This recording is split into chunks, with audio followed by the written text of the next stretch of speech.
Você consegue ficar um dia sem consumir nada? Parece que a gente perdeu a capacidade de viver sem consumir.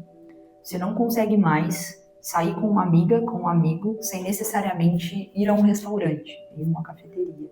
Não que isso não seja legal, não que isso não seja bom, mas entende o que eu tô falando? A gente perdeu a capacidade de brincar com os nossos filhos. Você, se tiver filhos, eu não, mas naturalmente, no mood analógico, a gente precisa ir num playground fechado no shopping. A gente precisa estar o tempo todo consumindo. Então parece que literalmente nós perdemos a capacidade de experienciar coisas.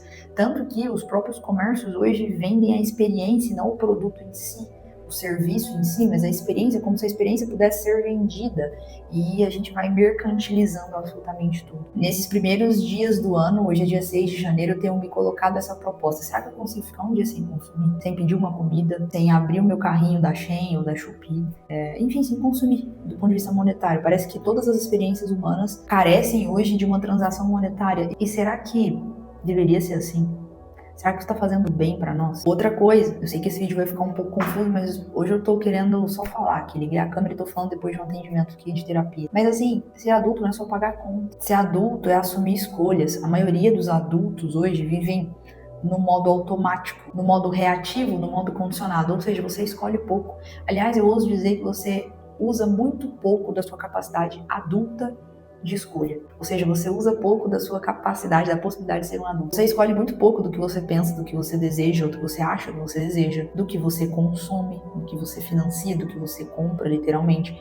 Ou seja, uma vida terceirizada. Quando você não aguenta mais ficar com você, parece que qualquer coisa acaba servindo como distração. A gente acaba usando o consumo no final, de verdade, como uma fuga, como uma anestesia existencial. Então a gente consome para não sentir vazio, para não sentir tédio, para não sentir angústia, para não sentir ansiedade, para não sentir tristeza oriunda de comparação. E aí tudo vira consumo, conteúdo, relacionamento, espiritualidade, tudo vira consumo. Parece que nós perdemos a capacidade de escolher.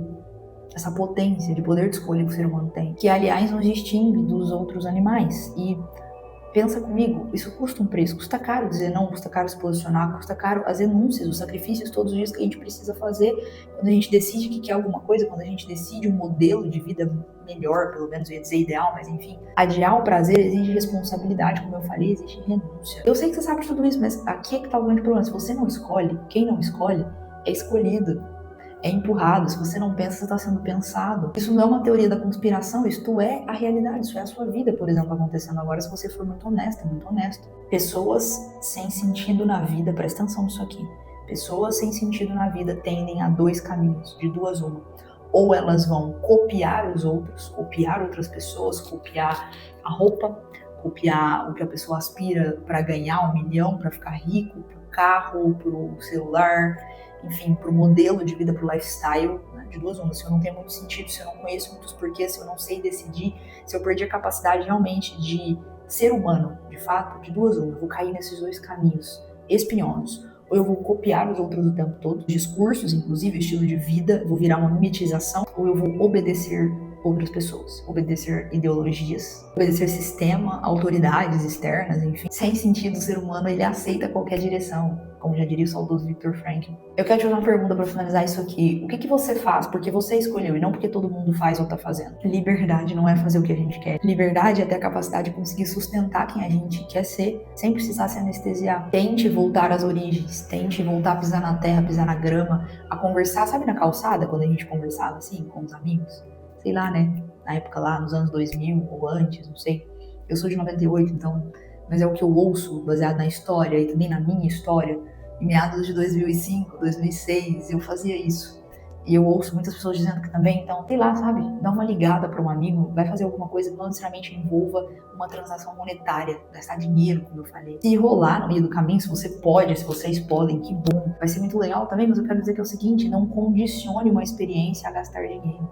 Não condicione uma experiência a consumo, porque a nossa vida humana, ela está se esvaindo e junto com ela o sentido, que é o que nos faz respirar, acordar todos os dias. O meu nome é Gabi, eu sou psicóloga. Se você gostou aqui desse tanto de coisa que eu só vomitei e abri a câmera e saí falando, seja bem-vinda, seja bem-vindo a este canal. Vou voltar a postar agora, esse é o primeiro vídeo de 2026, que não teve roteiro, não teve absolutamente nada. Eu só tive aqui uma espécie até de, sabe, de desabafo. Eu acabei de desligar uma sessão que me me deu algumas inspirações para esse assunto que nós estávamos tratando e quis compartilhar com você. É isso, te convido a considerar se inscrever nesse canal e a gente se vê a partir de agora de volta aqui aos vídeos. E se você quiser preencher aqui o formulário para fazer terapia online comigo, você encontra no primeiro link aqui da descrição. Um abraço, fique com Deus e até o próximo vídeo.